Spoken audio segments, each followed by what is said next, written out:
اوبه په ګرمۍ کې مس کې ځکه چې دا تاسو لا فایده نه درکوي او په دې دوران کې داسې خل هم ما ډېر زیات لیدلی دي چې کله ډېر زیات تږي شي او ګرمي وي نو एकदम یخ بوتل کولډ ډرینک راوالي او هغه څکي چې دا ستاسو د صحت دپاره تباهۍ یو غټ سبب دی ځکه چې د دې سره ستاسو معده هم خرابېږي او ستاسو وجود ته چې په دې دوران کې د کم طاقت کم الکترولایټ ضرورت دی هغه ورته نه پوره کیږي نو که چیرې د یو انسان نه په ګرمۍ کې 1 لیټر خواله لاړه شي نو دغه په وجود کې سوډیم ورته ویلی شي 2000 ملي ګرام دغه د وجود نه کم شو چې دا زموږ سره په مالګه کې هم وي. دې سره پوټاشیم ورته ویلی شي چې دا زموږ سره په کیله کې ډېر زیات دی چې دا 500 ملي ګرام د دې د وجود نه کم شو او د دې سره میګنیشیم ورته ویلی شي چې دا زموږ سره په شنه سبزي کې ډېر زیات وي چې 100 ملي ګرام د دې د وجود نه کم شو او د دې سره کلورایډ ورته ویلی شي چې دا په ټماټر او په مالګه کې زموږ سره ډېر زیات وي چې 3000 ملي ګرام د وجود نه کم شو یعنی دا ټول چې کم دي دا الکترولایټ دی او کله چې د انسان نه 1 لیټر خواله لاړه شي نو د هغه د وجود نه دا الکترولایټ کم شو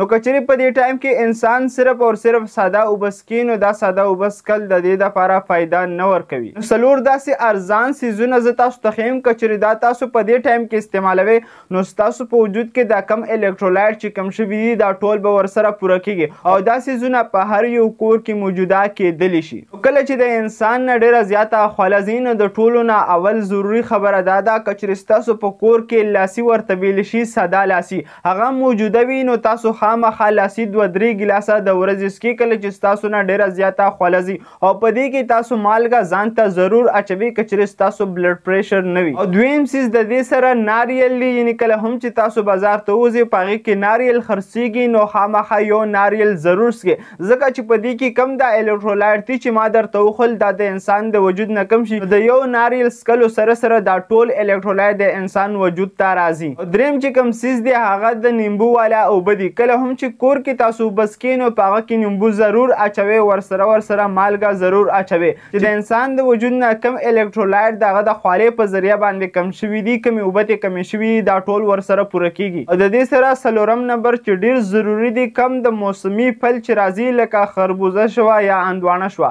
یا د دې سره کم بادرنګ شو دا تاسو خامخا استعمالوئ ځکه چې په دې کې د الکترولایټ مقدار هم زیات دی او په دې کې د اوبو مقدار هم زیات دی. نو د ساده اوبو سره تاسو که چیرې دا فروټ استعمالوئ نو ستاسو په وجود کې یو خو به د الکترولایټ د دې طاقت کمی نه راځي او دویم دا چې تاسو ته به بار قبضیت نه لګیږي ځکه چې په دې کې فایبر هم موجوده دي او انسان چې فایبر او دا الکترولایټ استعمالوي نو دغه په وجود کې د اوبو کمی هم نه راځي د طاقت کمی هم نه راځي او ورسره د هغه په خېټه کې قبضیت هم نه جوړیږي. نو په دې ګرمۍ کې دا ویډیو ډیره زیاته شیر کی ځکه چې ټولو پښتنو ته دا علم وشي چې موږ ته په دې ګرمۍ کې څکل څه ضروري دي او که چیرې تاسو ته بیا دا څیزونه نه میلاویږي نو تاسو به خامخا ساده اوبه څکل نه پرېږدئ ځکه چې ستاسو په وجود کې د اوبو مقدار هغه هم پوره کوي خو کم الکترولایټ چې ستاسو د وجود نه کم شوي دي د هغې پوره کولو دپاره دا څیزونه ضروري دي.